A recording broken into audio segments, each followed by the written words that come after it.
श्री लालाचार्य जी, ये रामानुजाचार्य जी के शिष्य भी थे और किसी रूप में संबंधी भी थे। तो रामानुजाचार्य, बहुत ध्यान से सुनना, बड़ी सुंदर कथा। यह भी देखिए गुरु कृपा और शिष्य की निष्ठा कैसी होती है, इस विषय पर यह भाव है। तो श्री लालाचार्य जी रामानुजाचार्य जी के शिष्य थे। रामानुजाचार्य जी नित्य प्रवचन करते थे और लालाचार्य जी बैठ करके सुनते थे।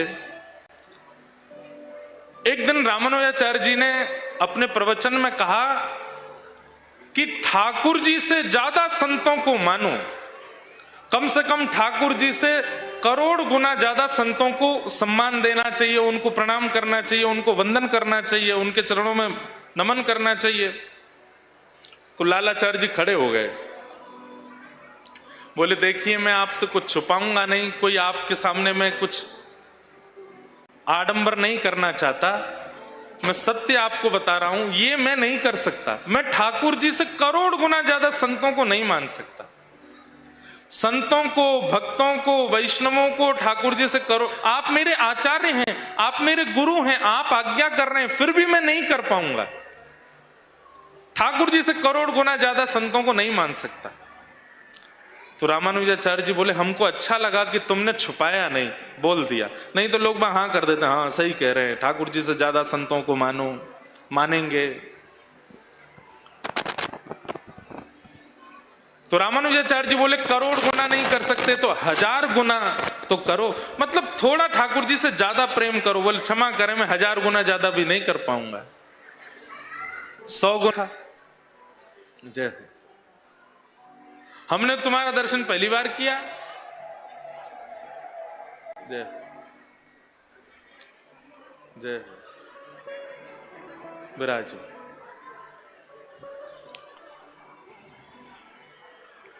ध्यान से सुनो।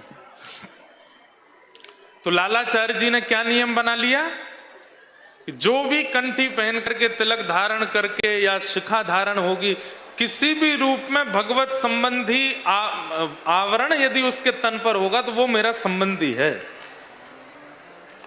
अब जो भी नगर में आता, अगर वयोवृद्ध होते तो चरणों में जाकर के लालाचार्य जी प्रणाम, जय हो दादाजी, बड़े दादाजी, बहुत दिन में आए हो, आपके चरणों को प्रणाम करूं, घर चलो, बहू प्रतीक्षा कर रही है, भोजन बना के बैठी है।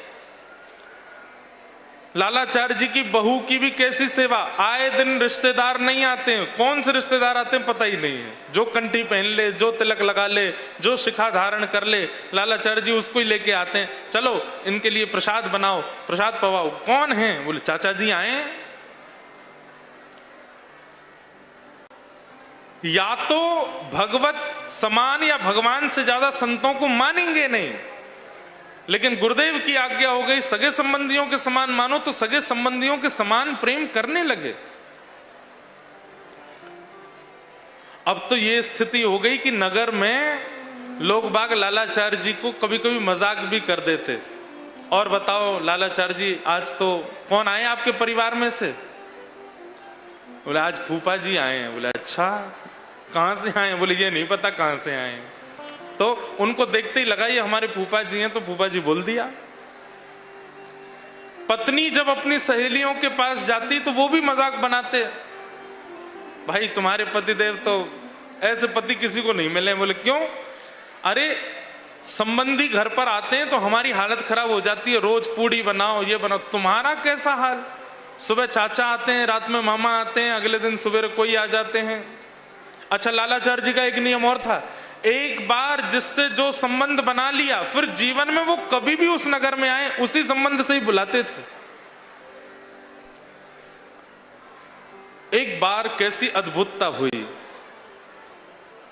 कोई वैष्णव गले में कंठी माला थी और वो कावेरी जी में स्नान करने के लिए गया, और स्नान करते करते उसकी हृदय गति रुक गई और वहीं उसके प्राण निकल गए और वो कावेरी जी में ही बहने लगा।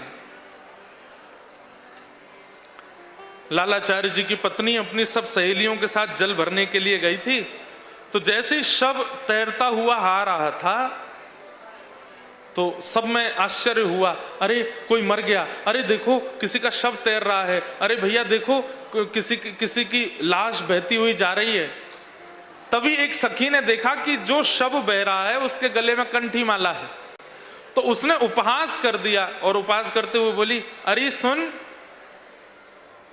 जा लालाचार्य जी को बुला ला, वो तो कंठी पहनने वाले सबको अपना संबंधी बताते हैं। लावारिस शव किसी का बहता हुआ जा रहा है, देख ले कहीं तेरे चाचा तो नहीं, कहीं तेरे ताऊ जी तो नहीं, तेरे दादाजी तो नहीं, तेरे कोई संबंधी तो नहीं। पत्नी अपने पति के प्रति बहुत प्रेम मानती थी, वो जैसे लालाचार्य जी की भावना थी वैसी पत्नी की भी थी।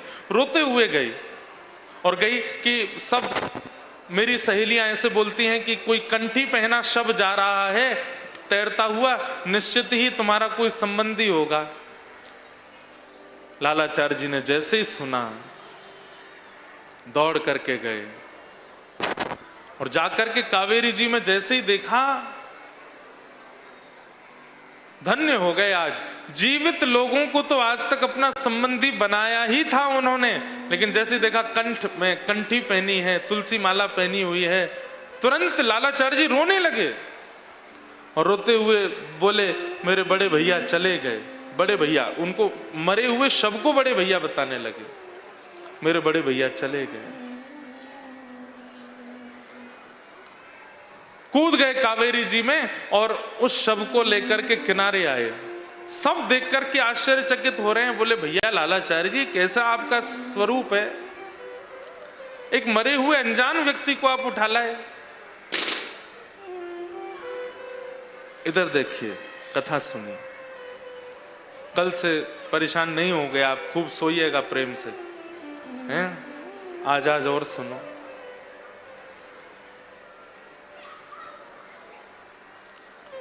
शव लेकर के आए, अपने कुल पुरोहित जी के पास गए।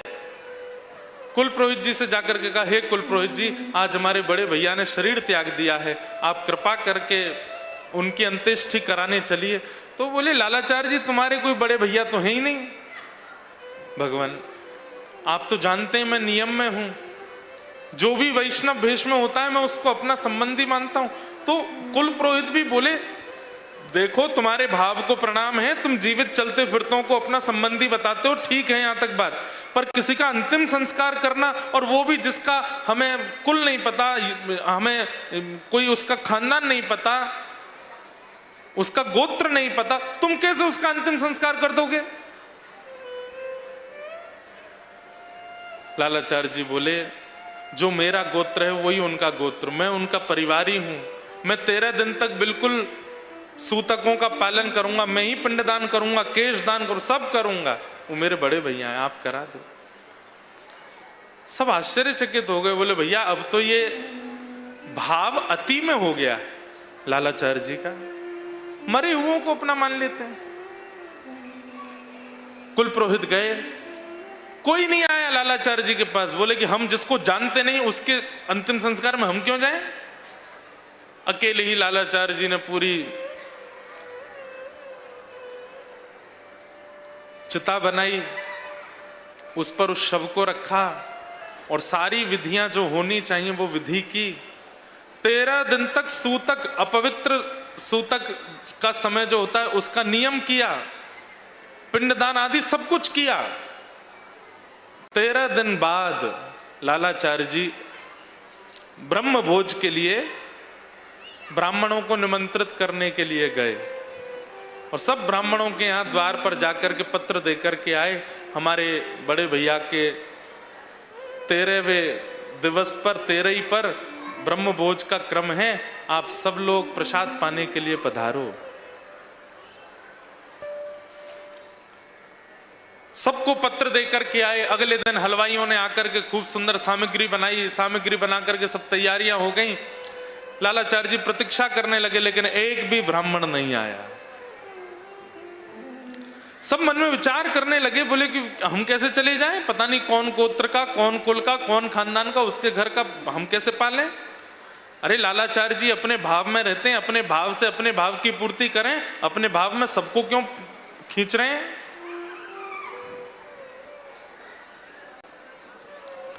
एक भी ब्राह्मण नहीं आया। लालाचार्य जी गए कुछ ब्राह्मणों के पास, बोले आज हमारे यहां प्रसाद था, आप लोग आए नहीं। ब्राह्मणों ने कहा देखो बुरा नहीं मानिएगा, आपके संबंधी सगे तो थे नहीं जिनका आपने संस्कार किया, हम कैसे पाने आ जाएं, इसलिए हम नहीं आए। रोते हुए श्री लालाचार्य जी अपने गुरुदेव श्री रामानुजाचार्य जी के पास गए और जाकर के निवेदन किया, गुरुदेव मैंने तो आपके द्वारा प्रदान किए गए नियम का पालन किया। आपने कहा था कि अगर तुम ठाकुर जी से 100 गुना नहीं मान सकते, ठाकुर जी के समान नहीं मांग सकते, तो अपने परिवारी जनों के समान कंठीधारी तिलकधारी वैष्णवों को अपना संबंधी मानो। अब जब मैं मान रहा हूं तो संसार तो हर प्रकार से इस बात को प्रस्तावित कर रहा है कि मैं गलत हूं। मैं अगर कंठी वालों को अपना संबंधी मान लेता हूं तो संसार उसको पूरा होने भी तो नहीं दे रहा। आज कोई भी ब्राह्मण ब्रह्म भोज के लिए नहीं आया, मैं क्या करूं। रामानुजाचार्य जी बोले वेंकटेश भगवान के चरणों में प्रणाम करो, रंगनाथ भगवान के चरणों में प्रणाम करो और अपने भाव को उनसे कहो।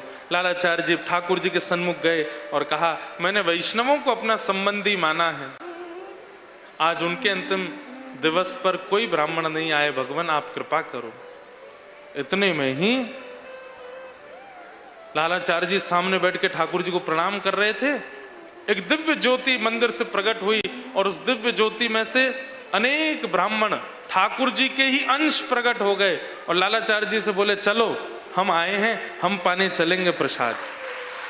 भगवान ने वैकुंठ से भेजे, वैकुंठ से विप्रों के अग्रगण्यों को भेजा, जाइए लालाचार्य जी अपने संबंधी का, अपने बड़े भाई का तेरे ही कर रहे हैं, उसमें ब्रह्मभोज पाके आइए। महाराज जैसे ही वे ब्राह्मण जन मंदिर से बाहर निकले, उनका रूप स्वरूप लावण्य देख करके उनके सबके चतुर्भुज भी थे, कभी 2 भुज में दिखे, कभी चतुर्भुज में दिखे, कभी 2 भुज में दिखे, ऐसे थे। सब लोग उनको देख करके आश्चर्यचकित हो गए। सब लालाचार्य जी के यहाँ गए, पंक्ति लगा करके बैठे और 13 का जो ब्रह्म भोज होता है सबने पाया। उनको देख करके सब ब्राह्मण दौड़े दौड़े आए जो नहीं आ रहे थे। यहाँ ब्रह्म भोज पूर्ण करके वे सब तो भगवत धाम को चले गए और वो ब्राह्मण आकर के बड़ी लज्जा करने लगे। लालाचार्य जी से बोले हमसे अपराध हो गया, हमने तुम्हारी भावना को बहुत सरल समझ लिया, बहुत सहज समझ लिया,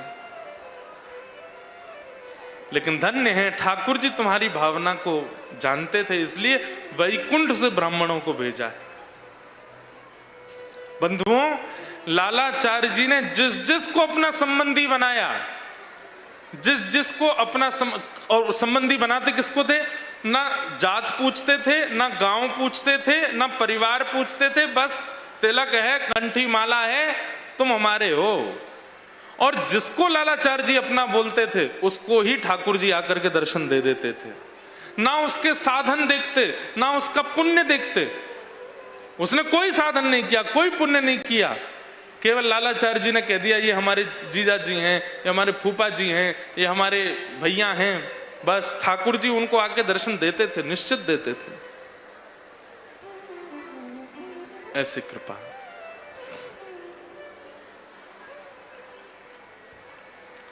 ऐसे श्री लालाचार्य जी हुए। बंधुओं, संसार में बड़े संबंध हैं, सब अपना बनना चाहते हैं, सब अपना होके दिखाना चाहते हैं, पर वास्तव में जो ठाकुर जी का है वो हमारा है, ये निश्चय कर लीजिए। जिसका ठाकुर जी से प्रेम है, जिसका ठाकुर जी से संबंध है, उससे हमारा संबंध है, ये निश्चय आप अपने चित्त में कर लीजिए। सूरदास जी महाराज अपने पद में कहते हैं, तजोरे मन हरि विमुखन को संग, जाके संग कुमति उपजत है, पड़त भजन में भंग, तजोरे मन हरि विमुखन को संग। आज के बाद आपको कोई भी वैष्णव तिलक में दिखाई दे, कोई भी वैष्णव आचरण में दिखाई दे, उससे अपना कोई संबंध निर्धारित कर लीजिएगा, संबंध स्थापित कर लीजिएगा, वही असली हमारे हैं। कल हम लोगों ने 5 लक्षणों के बारे में सुना, धृति, क्षमा, दम, अस्तेयम, शौच। अब इसके बाद आया इंद्रिय निग्रह। इंद्रिय निग्रह पर भी कल चर्चा हुई थी। इंद्रिय निग्रह के ऊपर कल हम लोग बहुत देर तक चर्चा करते रहे और उसमें हमारी ये बात हुई कि अपनी समस्त इंद्रियों से भगवत वस्तु का सेवन करना प्रारंभ कर दीजिए। जो ठाकुर जी को निवेदित नहीं हो सकती, जो ठाकुर जी को अर्पित नहीं हो सकती, उस वस्तु को आप सेवन नहीं करोगे, ये निश्चय कर लीजिए। और वस्तु का मतलब केवल भोजन का पदार्थ नहीं है, वस्त्र भी। ये देखो, हम किसी पर थोप नहीं सकते सारी बातें, लेकिन आप एक चीज देखो, सब लोग इधर देखिए, इन 3 दिनों में जो वस्त्र आप पहन करके आए या जैसे आप बन करके कथा में आ रहे थे, इन 3 दिनों में उसमें स्पष्ट पता चल रहा था कि आप ठाकुर जी के संबंध के किसी कार्यक्रम में जा रहे हो। आप जब अपने घर से निकल करके यहां आते हुए रास्ते में भी जो दिखता था, तो आपको देख करके वो पहचान ही जाता था कथा में जा रहे हैं। आज तो निश्चित ही पीले पीले पहन के आए हो तो निश्चित पहचान गए होंगे कथा में जा रहे हैं। कोई तिलक लगा के आया, कोई चंदन लगा करके आया। आपकी पोशाक और आपका संपूर्ण स्वरूप बता रहा है कि आप ठाकुर जी की किसी क्रिया में जा रहे हो। ऐसी स्थिति अगर हरदम के लिए हो जाए, अब जो लोग कथा में नहीं आए वो भी कथा का स्मरण कर लेते हैं, भाई ये कथा में जा रहे हैं। अगर आप हर दिन ऐसे ही रहने लग जाओगे, चलते फिरते उठते बैठते, आपको देख करके कोई यही सोचे कहीं कथा में जा रहे हैं, कहीं कोई भंडारे में जा रहे हैं, या कोई मंदिर जा रहे हैं, कोई नर्मदा जी के स्नान को जा रहे हैं, आप कोई वृंदावन जा रहे हैं, चित्रकूट जा रहे हैं, कहीं जा रहे हैं, आप कहो नहीं नहीं घर पे ही हैं, हम तो कहीं जा नहीं रहे हैं, पर आपका स्वरूप उसके चित्त में धाम को प्रकट कर रहा है, कथा को प्रकट कर रहा है, आचार्यों को प्रकट कर रहा है। आपका वस्त्र भी एक वस्तु है, वह भी ऐसे पहनो कि उससे देख करके लगे कि निश्चित ही ये कहीं। अब आप लोग कहीं भी जाओ, फ्लाइट में जाओ, होटल में जाओ, आपके रूप स्वरूप को देख करके वहां के जो लोग आपको वेलकम करेंगे वो हेलो सर बोलेंगे, हेलो मैम बोलेंगे, कुछ भी बोलेंगे। पर हमारी स्थिति, हम जहां भी जाते हैं पहले ही हाथ जुड़ जाते हैं सबके, राधे राधे महाराज जी, जय श्री कृष्ण महाराज जी, अपने यहां राधे राधे निकलता है। क्यों? वस्त्र का बहुत बड़ा प्रभाव पड़ता है। इसलिए इंद्रिय निग्रह का मतलब वही पाओ जो ठाकुर जी को निवेदित होता है, ये तो है ही, वही पहनो जिससे आप ठाकुर जी के हो ऐसा लगे।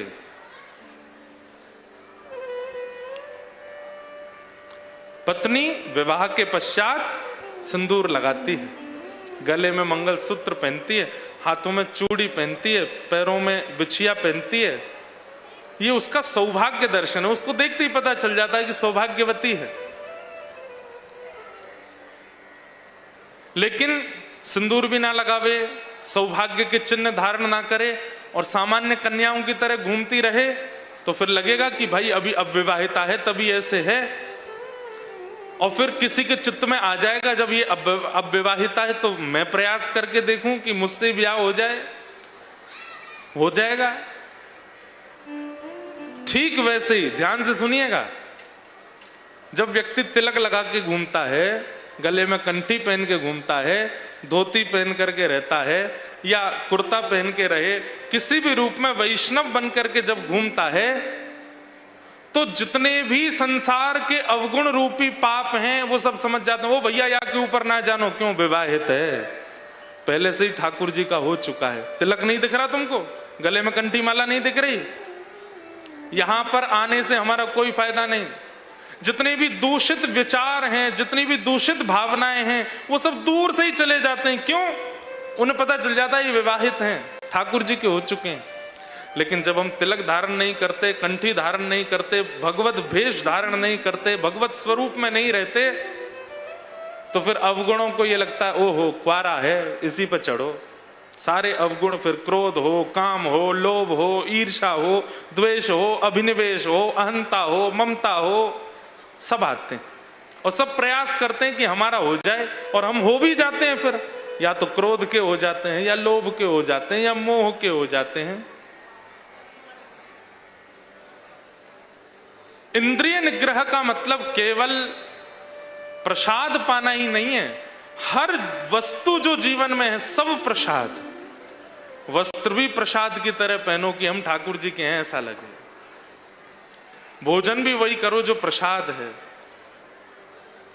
उसी स्थान पर जाओ जहां पर भगवत संबंधी कोई वार्ता या भगवत संबंधी कोई क्रिया का आपको पता चल जाए, जहां पता लगे कि ठाकुर जी के संबंध की कोई क्रिया नहीं है। बेहोश होके गिर जाओ घर में, अरे हमको तो बुखार आ गया, हम तो जा ही नहीं पाएंगे, हमसे नहीं हो पाएगा, हम कैसे चले जाएंगे।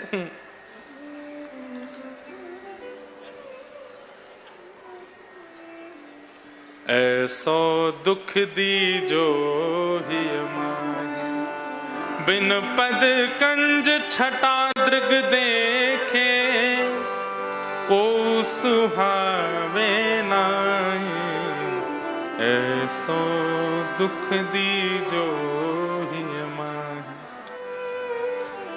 हरिवंश परंपरा के एक अद्भुत आचार्य हुए, और ये भी यहीं के ही थे, मध्य प्रदेश के।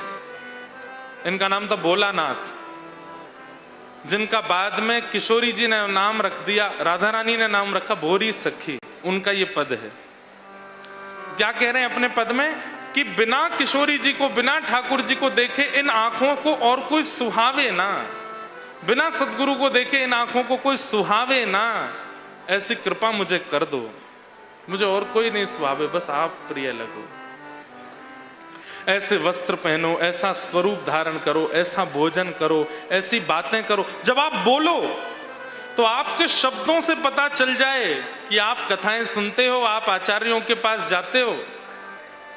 जैसे ही आप बोलते हो ना कि चलो आ जाओ महाराज जी खाना खा लो, पता चल जाता है कथा नहीं सुनते। क्योंकि कथा सुनने वाला खाना नहीं बोलेगा, कथा सुनने वाला बोलेगा महाराज जी प्रसाद पालो, वो प्रसाद ही बोलेगा। या जिस घर में नित्य भोग लगता होगा वो लोग भी यही बोलेंगे कि प्रसाद पालो।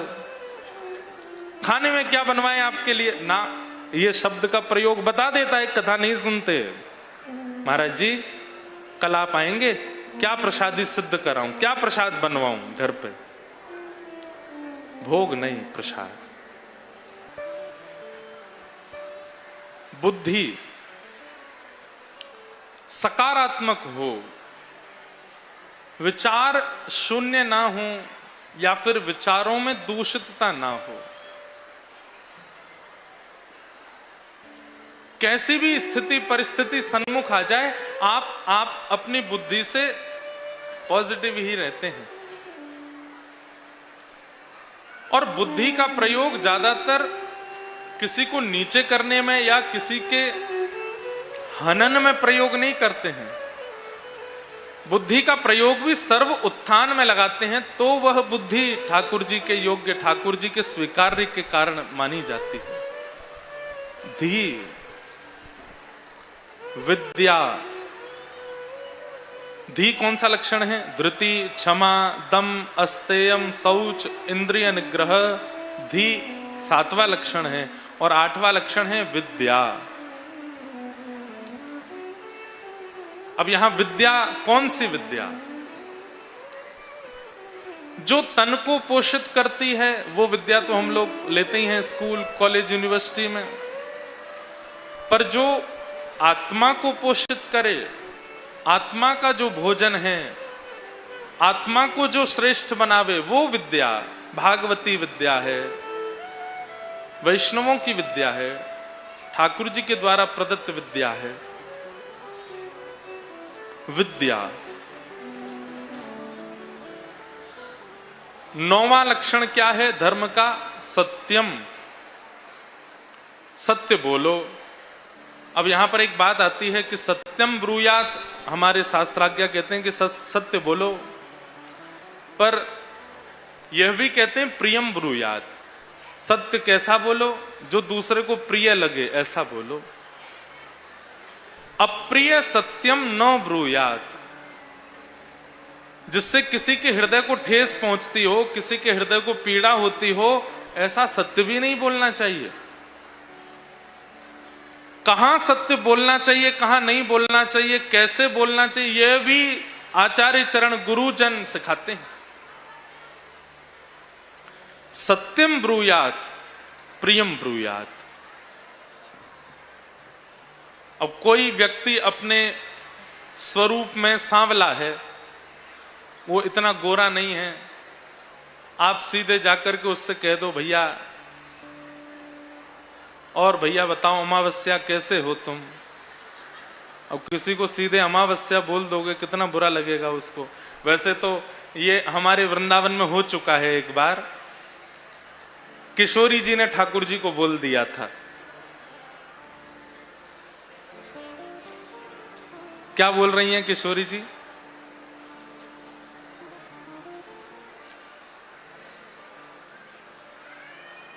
तेरो मुखनी को की मेरो श्यामा प्यारी, तेरो मुखनी को की मेरो श्यामा प्यारी। दर्पण ले बैठो मृग नैनी, सांच कहो वृषभानु दुलारी। तेरो मुखनी को की मेरो श्यामा प्यारी। हाथ में दर्पण लेकर के ठाकुर जी बैठे हैं और किशोरी जी से कह रहे हैं, हे श्यामाजू, हे किशोरी जी, ने एक दर्पण में देख के बताओ तो कौन सुंदर लग रहा है। थोड़ी इनकी आवाज इधर दो। ठाकुर जी हाथ में दर्पण लेकर के बैठे हैं और किशोरी जी से पूछ रहे हैं, हे श्यामाजू, ये बताओ दोनों में कौन ज्यादा सुंदर है, आप की मैं? किशोरी जी भी छेड़ रही हैं ठाकुर जी को, दर्पण में देख करके बोली, हमसे कहो। हमसे पूछ रहे हो? बोले हाँ। तुम ही क्यों ना देखो, हम गोरी तुम श्याम बिहारी, हम गोरी तुम श्याम बिहारी। मेरो मुख जैसे चंद उजियारो, मेरो मुख जैसे चंद उजियारो। तुमरो मुख जैसे रैन अंधियारी, तुमरो मुख जैसे रैन अंधियारी। तेरो मुखनी को की मेरो श्यामा प्यारी। क्या बोली? किशोरी जी कह रही है, मेरो मुख जैसे चंद उजियारो। मेरो मुख तो ऐसा है जैसे चंद्रमा के उजालो, जैसे कोई पूर्णिमा का चंद्रमा। और तुमरो मुख जैसे रैन अंधियारी, आप तो ऐसे हो जैसे अमावस्या की रात। अब इसमें क्या पूछ रहे हो आप, कौन ज्यादा सुंदर है? यही है फर्क। ठाकुर जी रूठ गए और रूठ करके बोले, हे किशोरी जी, आप अपने आप को पूर्णिमा को चंद्रमा कह रही हो और मुंह को अमावस्या की रात्रि कह रही हो। किशोरी जी बोली, तो कहां गलत कह रही हूं? ठाकुर जी बोले, तो फिर याद रखियो। बोले कहा, चंद्रमा भी तभी सुंदर लगे जब अंधेरो होवे, जब अंधेरो ना होवे तो चंद्रमा ना बढ़िया लगे। हे श्यामाजू, आपको मुख भी हमारे चमक रहा है क्योंकि मैं हूं बगल में। यदि हम श्याम लला की जगह गौर लला होते ना, तो आपको कोई ना देख रहा हो, तो सबरे मोये देख रहे होते। नाराज हो गए ठाकुर जी किशोरी जी से। हमको कालो कह रही हैं, हमको कारिया कह रही हैं। आहा, अब किशोरी जी मना रही हैं उनको। बहुत सुंदर पद है, मुझे बहुत प्रिय लगता है ये पद, पर ज्यादा नहीं गाएंगे, एक पंक्ति सुनाते हैं। तेरो नयन में मोटो मोटो कजरा, तेरो नयन में मोटो मोटो कजरा। हे श्याम सुंदर, आपके नेत्रों में तो कैसा मोटा मोटा काजल लगा है, लेकिन हमारे नेत्रों में देखो, आपको काजल दिखाई दे रहा है? ठाकुर जी बोले नहीं, हमको तो नहीं, हमको आपके नेत्रों में काजल नहीं है। बोले क्यों? मैं काजल क्यों नहीं लगाती? किशोरी जी कभी कभी काजल लगावे, रोज नहीं लगावे, क्यों? हमरे नयन में तुम बनवारी, हमरे नयन में तुम बनवारी। अरे हमारे नेत्रों में तो आप विराज रहे हो, काजल की क्या आवश्यकता है?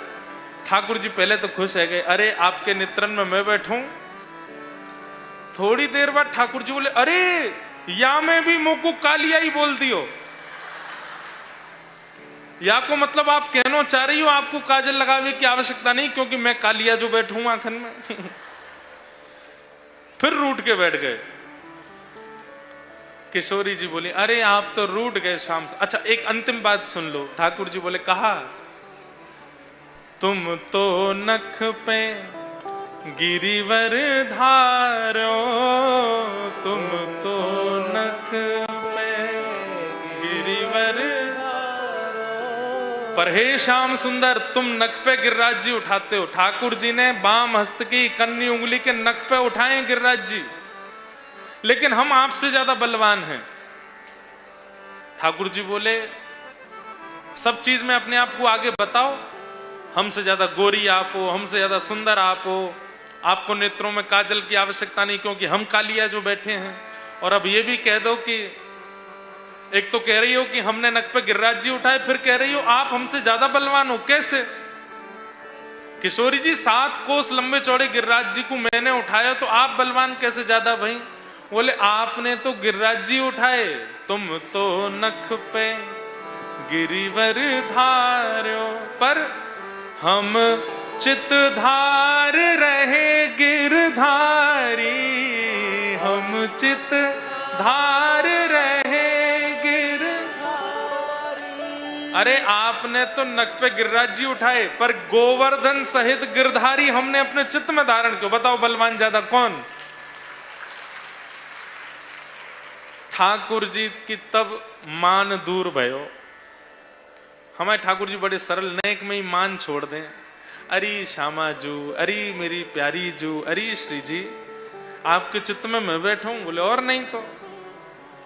सूर श्याम या छवि की शोभा, सूर श्याम या छवि की शोभा, इन नैनन सो टरत नटारी, इन नैनन सो टरत नटारी। ओ तेरो मुखनी को की मेरो श्यामा प्यारी, तेरो मुखनी को की मेरो श्यामा प्यारी।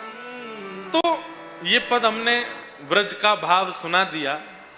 संभवतः कथाओं में व्रज के ज्यादा ऐसे प्रसंग जहां बहुत भीड़ होती है वहां मैं कम सुनाता हूं, क्योंकि ये बड़े मधुर रस के भाव हैं ना ठाकुर जी के। लोग पता नहीं किस रूप में सुनेंगे, पर ये पद गाया क्यों? सत्यम। यहां पर धर्म के 10 लक्षणों में 9वां लक्षण है सत्य। तान पुराने कम करो। पर सत्य बोलना कैसे चाहिए? बोले प्रियम ब्रूयात। सत्य बोलो पर प्रेम से लता पता बोलो। ऐसे स्पष्ट किसी के मुंह पर ऐसे नहीं बोल देना चाहिए कि बेचारे के हृदय को ठेस पहुंच जाए, उसको बुरा लग जाए, उसको कष्ट हो जाए, ऐसा नहीं बोलना चाहिए। सत्यम ब्रूयात पर प्रियम ब्रूयात, प्रिय सत्य बोलो। आपको अगर किसी में दोष दिख जाए तो उस व्यक्ति से बोलो, भैया एक बार जब आप फ्री हो जाओ ना, एक बार हमसे बात कर लेना। जब वो सब चीजों से निवृत्त हो जाए, वो आपसे कहे तो फिर और प्रेम से बात, और कैसे हो आप, बहुत अच्छा लगा आज आपसे मिले थे हम, बहुत आनंद आया, सब कुछ बहुत अच्छा था, आप अन्यथा ना लेना, हमें एक बात लगी, हम आपसे सच में बहुत प्रेम करते हैं, हम सबके सामने नहीं बोलना चाहते थे इसलिए हम ऐसे बोल रहे हैं, आपकी ये बात थोड़ी हमको अनुचित लगी, आप इसको ठीक करो। अगर आप ऐसे करके किसी से सत्य बोलेंगे उसको बुरा नहीं लग सकता। अब आप भरी सभा में ही कुछ बोलने लग जाओ, सबके सामने 4 लोगों के आगे कुछ कहने लग जाओ, उसको तो बुरा लगेगा ना।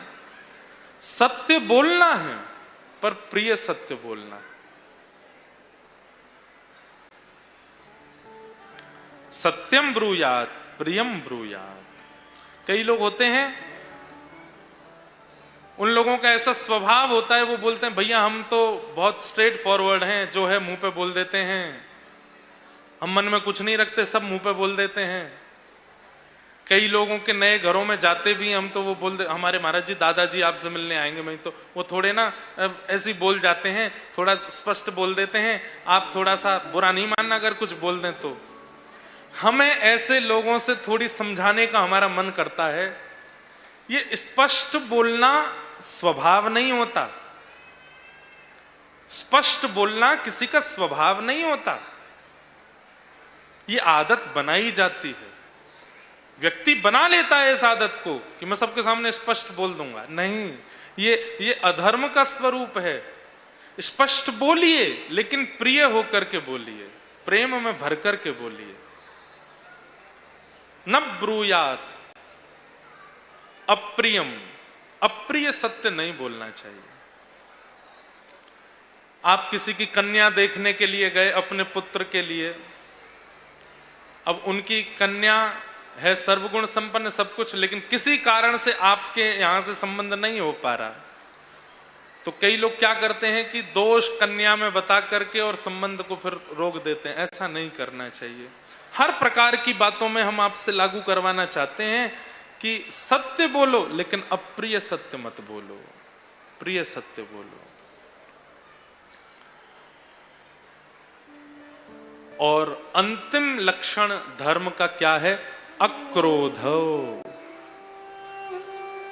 क्रोध ना करना, अक्रोध।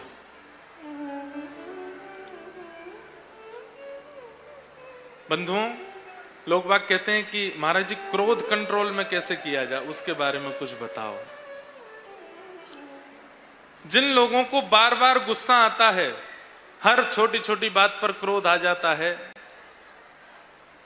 शास्त्रों में ऐसी आज्ञा है कि 7 लक्षण हैं नरक जाने वालों के, उनमें से एक लक्षण यही है, बात बात पर जिनको क्रोध आता है। अत्यंत क्रोध, कटुकाच वाणी, दरिद्रताम च, स्वजनेषु वैरम, नीच प्रसंग, कुलहीन सेवा, चिन्हानि देहे नरकम गतानाम। ये उन लोगों के लक्षण हैं जो नरक जाते हैं। उनमें सबसे पहला लक्षण क्या है? ध्यान से सुनो। जैसे हम किसी विदेश में जाते हैं तो वहां का वीजा लगवाना पड़ता है, और जब वहां पहुंचते हैं तो इमिग्रेशन देना पड़ता है। तो फिर ऑफिसर पूछता है आप क्यों आए हो, कितने दिन रुकोगे, कहां जाओगे, कहां रहोगे। लेकिन ऐसा हमारे शास्त्र कह रहे हैं कि जिनमें ये लक्षण हैं उन लोगों को नरक में बिना पूछताछ के बुला लिया जाएगा, सीधे पूछताछ भी नहीं करी जाएगी। नहीं तो नरक जाने वालों से भी पूछा जाता है क्यों आए हो नरक में, तुमने ऐसा क्या कर दिया, तुमने ऐसा क्या किया। पर जिनमें ये लक्षण है उनसे पूछा भी नहीं जाएगा। कौन कौन से लक्षण? सबसे पहला लक्षण अत्यंत कोप, भयंकर गुस्सा। बात बात पर गुस्सा आता है, छोटी छोटी बात पर नाराज हो जाते हैं, इतना नाराज होते हैं कि कलेश कर देते हैं। कटुकाच वाणी, जो अपनी वाणी से कड़वा बोलते हैं, किसी को बुरा लगे भला लगे बोल देते हैं। कटुकाच वाणी, इनको भी नरक जाना पड़ता है। दरिद्रताम च, जो अपने जीवन में प्राप्त होने वाली वस्तुओं से संतुष्ट नहीं है, ठाकुर जी ने खूब दिया है, सब कुछ दिया है, लेकिन फिर भी असंतुष्ट रहते हैं, ऐसे लोग भी नरक जाएंगे। अत्यंत कोप कटुकाच वाणी दरिद्रताम च स्वजनेश वैरम, जो अपनों से ही बैर मानते हैं और अपने भला चाहने वालों से ही बैर रखते हैं। माता से बैर, पिता से बैर, गुरु से बैर, भाई से बैर, बहनों से बैर, सब परिवार के लोगों से जो बैर मानते हैं उनको भी नरक जाना पड़ता है। अत्यंत कोप कटुकाच वाणी दरिद्रताम च स्वजनेश वैरम नीच प्रसंग, बहुत ध्यान से सुनिएगा। खुद गलत नहीं खाते, खुद गलत नहीं पीते, खुद कुछ भी गलत नहीं करते, लेकिन जो गलत खाते हैं, गलत पीते हैं, गलत करते हैं, उनका संग जो करते हैं उनको भी नरक जाना पड़ता है।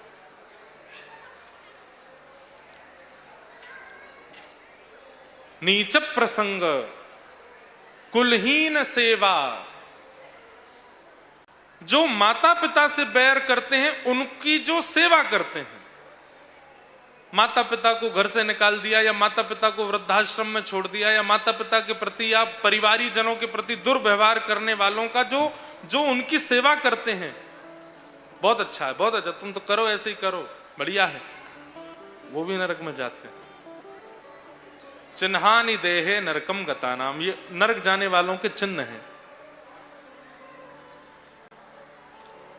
इनमें जो सबसे पहला लक्षण है अत्यंत कोप, भयंकर गुस्सा, ये धर्म का 10वां लक्षण है। क्रोध ना करना, क्रोध करिए पर अतिशय क्रोध मत करिए, भयंकर गुस्सा नहीं, नहीं तो वो नरकगामी बना देगा। ये धर्म के 10 लक्षण हैं जिन पर हम कल से चर्चा कर रहे हैं। धैर्य, क्षमा, दम, अस्तेयम, चोरी ना करना, पवित्रता, इंद्रिय निग्रह, धी, विद्या, सत्यम, अक्रोध, ये 10 लक्षण हैं। इन 10 लक्षणों का पालन करने वाला गुरु आश्रित, भगवद आश्रित माना जाता है। इन 10 लक्षणों पर हमने यथा योग्य कल से चर्चा की, आप सब लोग उसको श्रवण कर रहे थे। आज ये 10 लक्षणों की चर्चा भी और त्रिदिवसीय सत्संग का जो सत्र है वो भी आज यहाँ विश्राम होगा। लेकिन जैसा कल हमने कहा था कि आज यहाँ उत्सव मनाएंगे और उत्सव के रूप में आप सब लोगों को बधाई भी बांटेंगे, क्योंकि दद्दा जी का मधुर धाम यहाँ पर विराजमान हुआ है, इसलिए उत्सव तो प्रेम से होना चाहिए। कौन सा उत्सव मनाएं, रात भर मन में विचार चलता रहा। पहले तो मन में आया कि होली उत्सव कर लें, पर फिर मन में आया ठंड आ गई है, होली उत्सव कैसे करें, पुष्प वर्षाएं कैसे होगा। उसके बाद में आता है फिर कौन सा उत्सव करें, जल विहार कर नहीं सकते, नौका विहार हो नहीं सकता, हिंडोला हो नहीं सकते, झूला हो नहीं सकते। घूम फिर के हम वैष्णवों पे एक ही उत्सव आ जाता है, ठाकुर जी का जन्म उत्सव, ठाकुर जी का प्राकट्य उत्सव हम लोग कर लेंगे। क्यों?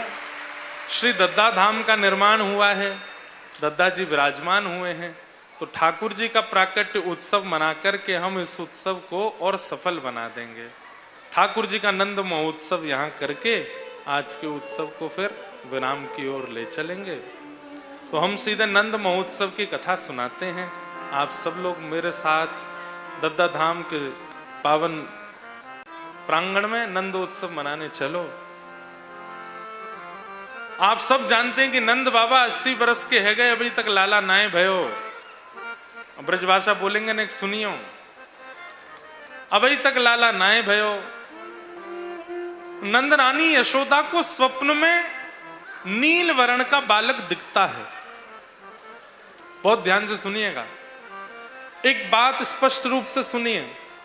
भगवान के 3 प्रकार के दर्शन होते हैं, सब लोग इधर देखो। स्वप्न दर्शन, अनुभूति दर्शन और प्रत्यक्ष दर्शन। किसी भी व्यक्ति को प्रत्यक्ष दर्शन एक बार में नहीं होंगे। जिस किसी को भी प्रत्यक्ष ठाकुर जी दिखेंगे उससे पहले दो दर्शन और हुए होंगे। उसमें पहला दर्शन है स्वप्न दर्शन। स्वप्न में ठाकुर जी आपको पहले ही अनुभव करा देंगे। अच्छा, स्वप्न में ठाकुर जी परिपूर्ण नहीं दिखेंगे, ठाकुर जी का मुख दिखाई दे, ठाकुर जी के सर्वांगीण अंग का दर्शन हो, ऐसा आवश्यक नहीं।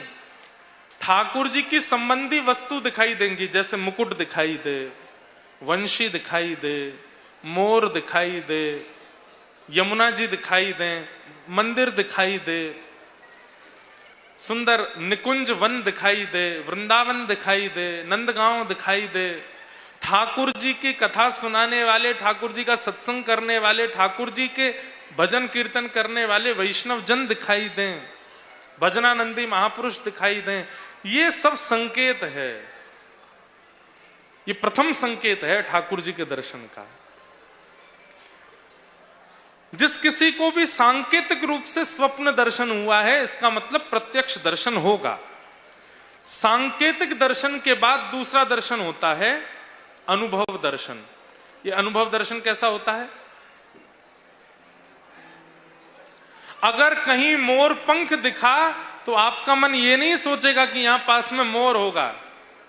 मोर पंख देखते ही आप मन में ये भाव लाओगे, जरूर ठाकुर जी निकल के गए हैं यहां से। सुगंधी आने पर यह नहीं लगेगा कि इत्र की दुकान पास है, सुगंधी आने पर यह लगेगा कि श्याम सुंदर यहीं कहीं आसपास हैं, इसलिए वायु उनका स्पर्श करके हमको लग रही है और उसी की अनुभूति हमको हो रही है। प्रसाद पाओगे तो प्रसाद मुख में जाते ही मन में ऐसा भाव आएगा ठाकुर जी का अधरामृत मिश्रित प्रसाद है, ये अनुभूतियां होने लगेंगी। आकाश की ओर देखोगे तो बादलों में ठाकुर जी की आकृति, वृक्ष में देखोगे तो वृक्ष में ठाकुर जी की आकृति, अरे सामान्य जीवों को भी देखोगे तो जीवों में भी ठाकुर जी का अनुभव होने लगेगा। मीराबाई क्या करती थी? अगर कोई श्याम वर्ण का व्यक्ति है तो मीराबाई उसको देख करके कहती, तुम कितने भाग्यशाली हो। बोले क्यों? ठाकुर जी ने अपने जैसा वर्ण तुमको प्रदान किया है। कोई व्यक्ति चलने में थोड़ा लाचार है तो मीराबाई उसको देख के कहती, तुम कितने भाग्यशाली हो। वो कहता, दुनिया कहती है मैं कितना भाग्य रहित व्यक्ति, चल भी नहीं पाता, तुम कहती हो भाग्यशाली। बोले हाँ, ठाकुर जी भी तो ऐसे टेढ़े मेढ़े हैं तुम्हारी जैसे। कोई बहुत चंचल स्वभाव का व्यक्ति कभी इधर कभी उधर इस तरह से रहता है, मीराबाई उसको देख करके कहती हैं, अरे भाई तुम कितने सौभाग्यशाली। क्यों? ठाकुर जी ने अपनी जैसा स्वभाव दिया, चंचल स्वभाव। ये अनुभूति, जड़ में ठाकुर जी का दर्शन, आकाश में ठाकुर जी का दर्शन, सुगंधी में ठाकुर जी का अनुभव और अपने आगे होने वाली गतिविधियों में ठाकुर जी की अनुभूति होना, ये दूसरा दर्शन है ठाकुर जी का, अनुभूति दर्शन। और जब स्वप्न दर्शन, अनुभूति दर्शन परिपूर्ण रूप से व्यक्ति के जीवन में विद्यमान हो जाते हैं, तब उसको प्रत्यक्ष दर्शन होता है। फिर क्या होगा? आप कोई पत्थर भी देखते हैं, सामान्य तो पत्थर में आकृति दिख जाती, देखो ठाकुर जी खड़े हैं, वंशी बजा रहे हैं, देख, सब कहेंगे ये तो पागल है, सब जगह ठाकुर जी दिखते हैं। पुष्प तो इसको उसमें तो बताएगा, देखो ठाकुर जी बैठे हैं, फोन में तो ठाकुर जी दिखते हैं, आकाश में तो ठाकुर जी दिखते हैं, पत्थर में भी ठाकुर जी दिख रहे हैं, लोगों में ठाकुर जी दिख जाते हैं। लेकिन एक दिन ऐसा आएगा, सब जगह देखते देखते जब सब लोग आपको पागल समझने लग जाएंगे, बोले यार तो सब जगह ठाकुर जी दिखें। एक दिन ऐसा आएगा, आप किसी वृक्ष की आकृति देखोगे और आप कहोगे देखो हैं तो ठाकुर जी, पर किसको बताऊं, सब पागल समझते हैं। और देखते ही देखते उस आकृति में से ही प्रत्यक्ष ठाकुर जी प्रकट हो जाएंगे और प्रत्यक्ष उनका अनुभव हो जाएगा। हमारे बिहारी जी, श्री वृंदावन बिहारी लाल दर्शन किए? कितनों ने दर्शन किए वृंदावन बिहारी जी के? लगभग सबने। वृंदावन कोई गया और बिहारी जी नहीं देखे हो, ऐसा हो नहीं सकता। बिहारी जी के दर्शन सब करते हैं। बिहारी जी कहां से प्रकट हुए पता है आपको? स्वामी श्री हरिदास जी महाराज नित्य एक कुंज को प्रणाम करते थे। कुंज समझते हैं? वृक्षों के घेर को कुंज कहते हैं।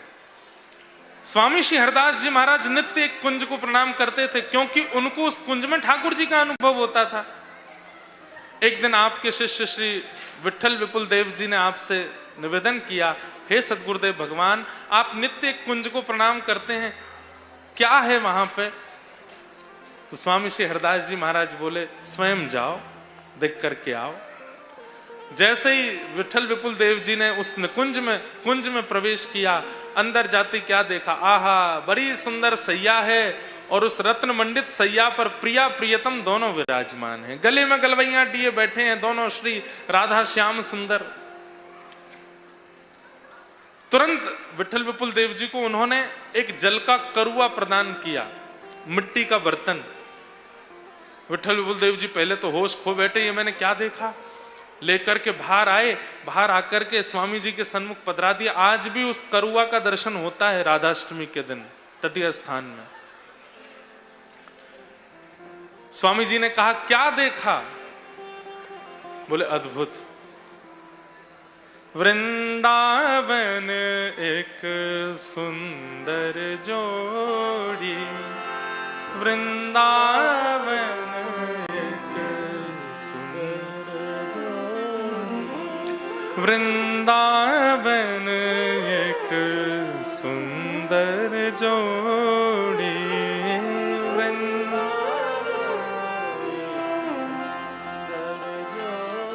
हे गुरुदेव, मैंने निकुंज में एक सुंदर प्रियालाल जी देखे, युगल बिहारी बैठे हैं। बंधुओं, अभी तो हमें 3 दिन मिले हैं यहाँ पे। मध्य प्रदेश में ऐसे ऐसे भक्त हुए हैं, हम क्या बताएं। कभी अवसर मिलेगा, किसी मध्य प्रदेश में कहीं कथा होगी तो मध्य प्रदेश में जन्मे भक्तों की कथा सुनाएंगे जो यहां जन्मे। स्वामी श्री हरिदास जी महाराज की परंपरा में, बिहारी जी की परंपरा में, आज ही एक भैया पधारे, वो आकर के मुझे बता के गए, भगवत रसिक देव जी उनके जन्म स्थान से आए, यहीं जन्मे। हरिराम व्यास जी यहीं जन्मे। हमारे वृंदावन यश को सबसे ज्यादा गाने वाले सबका जन्म मध्य प्रदेश में हुआ है। और एक बात और मुझे 3 दिन में जो अनुभव हुई, मैं सोच रहा था व्यक्तिगत कहूं, पर मैं कह देता हूं। हमारे उत्तर प्रदेश में राम मंदिर भी है, हमारे उत्तर प्रदेश में ठाकुर जी का स्थान, जन्म स्थान भी है, हमारे उत्तर प्रदेश में अयोध्या है, वृंदावन है, इतने बड़े बड़े धाम हैं जिनको पूरा विश्व देखने आता है, पूजने आता है। भारतवर्ष के सारे बड़े से बड़े संत वृंदावन में विराजमान करते हैं, बड़े से बड़े कथा वक्ता वृंदावन में विराजमान हैं। इतना होने के बाद भी कोई बुरा ना माने, मैं फिर भी कह दूं, इतने धार्मिक और इतने श्रद्धावान राजनेता हमारे उत्तर प्रदेश के नहीं है जितने मध्य प्रदेश के। हमारे उत्तर प्रदेश के मुख्यमंत्री जी खूब धार्मिक हैं, पर हमारे यहाँ के अन्य राजनेता और हमारे यहाँ के विधायक गण हैं, सांसद गण हैं, वो इतनी कथा नहीं सुनते। कथा में आएंगे, माला पहनाएंगे, फोटो खिंचाए, चले गए। पर मध्य प्रदेश के अधिकतर हमने ऐसा अनुभव किया। अब ये कथा में राजनेताओं का आगमन ज्यादा हुआ इसलिए नहीं कह रहा हूं, जब भी मध्य प्रदेश में कथा होती है बड़े बड़े राजनेता आते हैं, बैठ करके कथा सुनेंगे, चाहे 10 मिनट सुने, 20 मिनट सुने, और जब बोलते भी हैं तो उनकी वाणी में भी कुछ ना कुछ धार्मिक प्रवचन होता है। हमारे यहाँ के नहीं बोल पाते इतना अच्छा। ये मैं अनुभव कर रहा था 3 दिन से। मध्य प्रदेश में भक्ति है, यहाँ की रज में भक्ति है। अगर व्यक्ति ठान लेना, मध्य प्रदेश का व्यक्ति ठान ले तो ठाकुर जी को प्रकट करने की सामर्थ्य रखता है। ऐसे ऐसे आचार्य चरण हुए यहां पर। हरिदास परंपरा में अधिकतर आचार्य मध्य प्रदेश से गए। उसमें श्री भगवत रसिक देव जी, अद्भुत चरित्र है उनका, नहीं सुनाऊंगा, बहुत बड़ा चरित्र है, यहीं से पधारे। तो श्री विट्ठल विपुल देव जी स्वामी श्री हरदास जी के पास गए और बोले, वृंदावन एक सुंदर जोड़ी, वृंदावन एक, ओ वृंदावन एक सुंदर जोड़ी,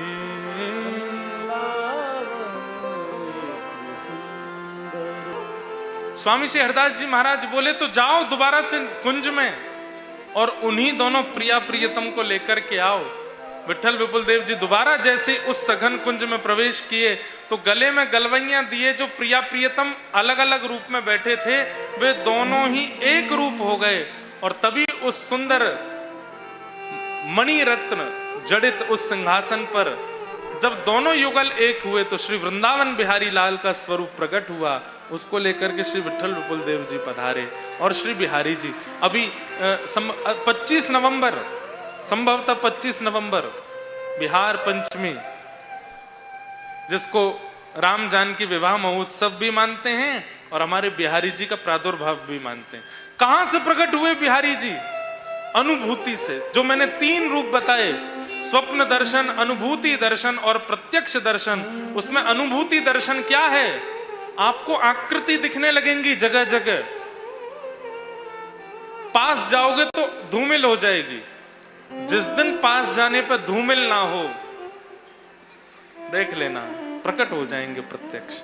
पर बहुत मुश्किल है बंधुओं प्रत्यक्ष दर्शन करना, गुरु कृपा के बिना संभव नहीं है।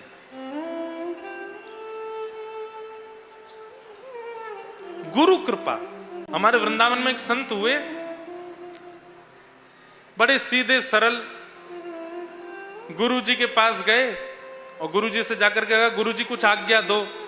तो गुरुजी इतने व्यस्त थे कुछ बोल ही नहीं पा रहे थे, वो बार बार गुरुजी कुछ आज्ञा दो, गुरुजी कुछ आज्ञा दो, गुरुजी कुछ आज्ञा दो। तो खींच करके गुरुजी ने गुस्से में आकर के कहा चला जा यमुना पार भांडीर वन चला जा और वहां जाकर के तब तक युगल नाम गाना। युगल नाम मतलब राधे कृष्ण कृष्ण कृष्ण राधे राधे, राधे श्याम श्याम श्याम राधे राधे। तब तक युगल नाम गाना जब तक ठाकुर जी आ ना जाए।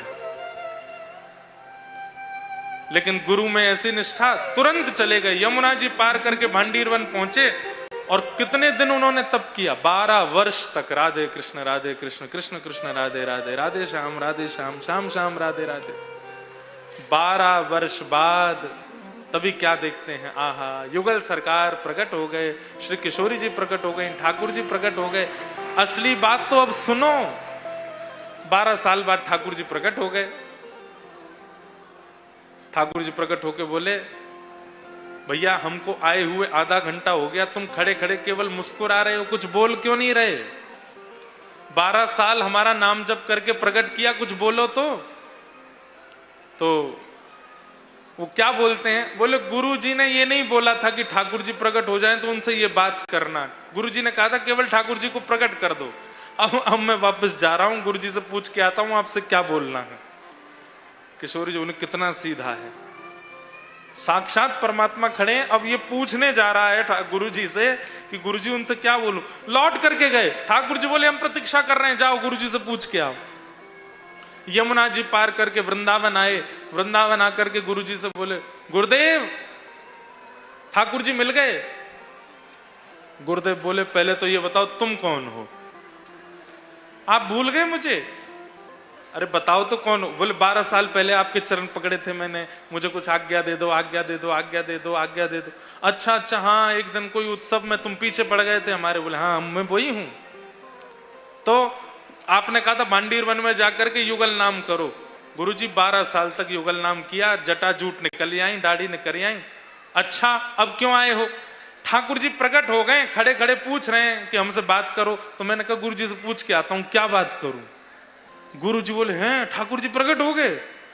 बोले हाँ कैसे हैं ठाकुर जी? अब गुरुजी आपको मैं क्या बताऊं, आप मेरे संग चलो दर्शन कर लो। गुरुजी बोले चलो। यमुना जी पार करके भांडीर बन गए तो क्या देखा, सुंदर पेड़ के नीचे झूला लगा था, किशोरी जी झूल रही हैं, ठाकुर जी झुला रहे हैं, दोनों उसकी प्रतीक्षा कर रहे थे।